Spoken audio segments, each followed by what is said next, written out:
तू तो बेकार है।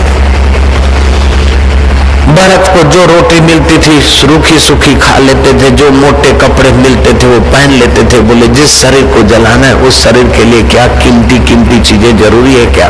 कीमती तो मेरा समय है। समय देकर इस नश्वर शरीर के लिए सुविधाएं लूं और अंत में पछताऊं। अब नहीं पछताऊंगा, अब गलती नहीं करूंगा। भरत बड़े सावधान रहे। कुटुंबियों ने कहा तू तो जड़ जैसा है भाई, छोड़ जान, बाबा बन जाओ। तू हम हमारा नहीं, हम तुम्हारे नहीं। आप भी जड़ भरत जैसा व्यवहार करो। खुद देखो घर से क्यों छुट्टी नहीं मिलती है, फटाफट मिल रहे, अब भी मिल रहे यार।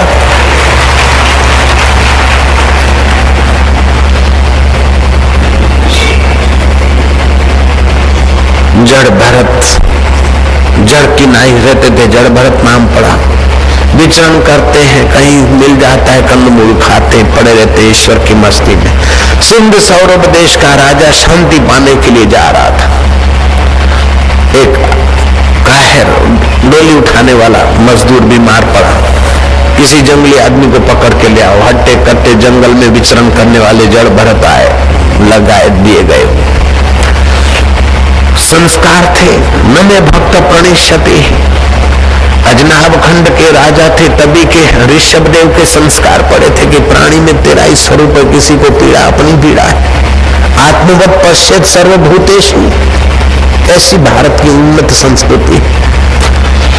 डोली उठाए जा रहे हैं, कीड़ा मकोड़ा दिखता है तो वो दयालु पुरुष उनको बचाने के लिए कूद जाता है। जब कूदता है तो उसकी टाल टकराती है पालकी में। वो बकता है वक्रोक्ति से, तू बड़ा पतला दुबला है, थे तो टेकटे, तेरी आंखें नहीं इसलिए ऐसा करता है, तेरे पैर नहीं इसलिए ऐसा करता है, ऐसा वैसा कुछ का कुछ बोल रहे। लेकिन भरत को चोट नहीं लग रही। जिसको चोट लगती है वहां भरत नहीं थे, जहां चोट नहीं पहुंचती है उस आत्मा में भरत पहुंचे हुए थे। ऋषभ देव के सपूत भरत के मन में दया आई और भरत ने कहा कि राजन तू बोलता है मैं तुझे तेरा चमड़ा उधेड़ दूंगा, तुझे मार दूंगा। राजन तू मुझे नहीं मार सकता है। एक मिट्टी के घड़े पर दूसरा मिट्टी का घड़ा बैठा है पालकी में, घड़ा घड़े को तोड़ेगा, इसमें मुझे आकाश का क्या जाएगा। यहाँ महात्मा कहते हैं कि इतना अपमान करने के बाद भी जड़ भरत को दया क्यों आई कि जड़ भरत जान गए कि ये जो रहुगण राजा बना है वही हिरण का बच्चा।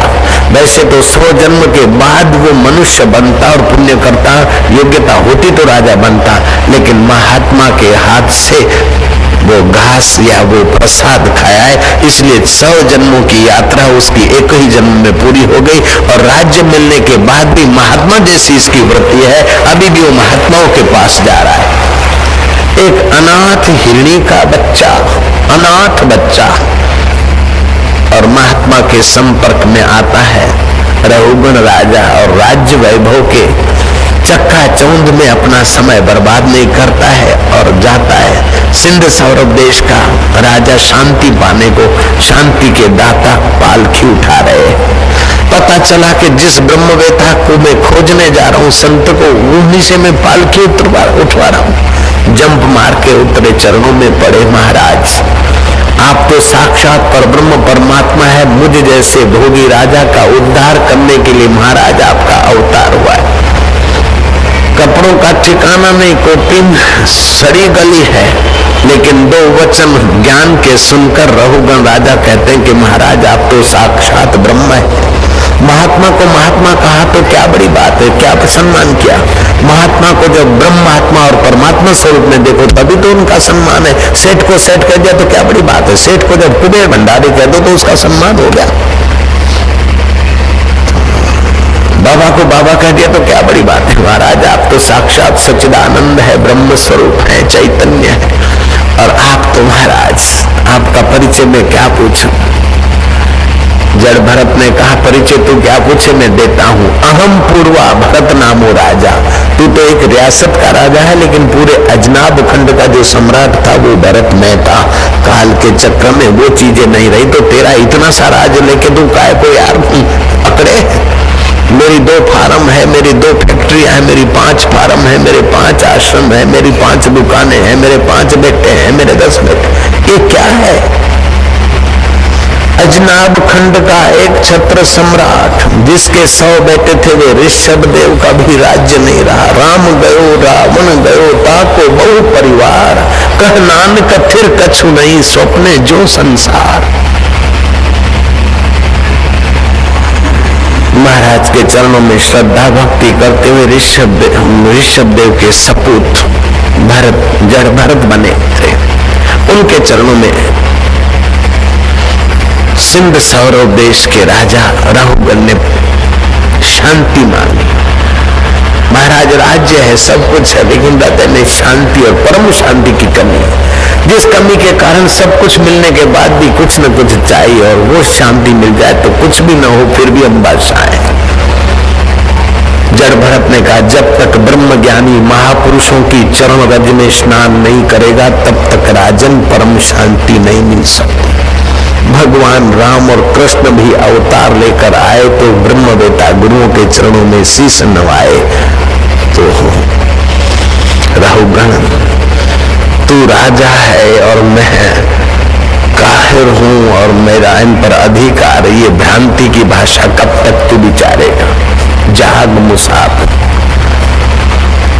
कलकत्ता में एक कार्यकर्ता हो गए, बड़े धनाढ्य थे, बुद्धिमान भी थे, उनका नाम था राजा बाबू। वो सुबह सैर करने को जा रहे थे, जहां से पसार हो रहे थे रास्ते में किसी मकान की खिड़की खुली थी और भाभी अपने देवर को बुला रही थी। देवर का नाम था राजा बाबू। हे राजा बाबू उठो, देर हो गई है, फिर पछताओगे, भोर हो गई है, सूर्य उदय होने को है, पक्षी जग गए, तुम सो रहे हो, उठो। हे राजा बाबू। राजा बाबू तनी खड़े हुए कि मेरा नाम लिया जा रहा है, समझ गए कि किसको बुलाती होगी। भीतर ही भीतर प्रकाश हुआ, उठो, पक्षी जग गए, तुम सो रहे हो, फिर पछताओगे। राजा बाबू सैर करने गए तो गए, फिर लौट के नहीं आए, जंगल का रास्ता लिया, फकीर को खोजा और असली राज्य को पाने में लग गए। ऐसे भी लोग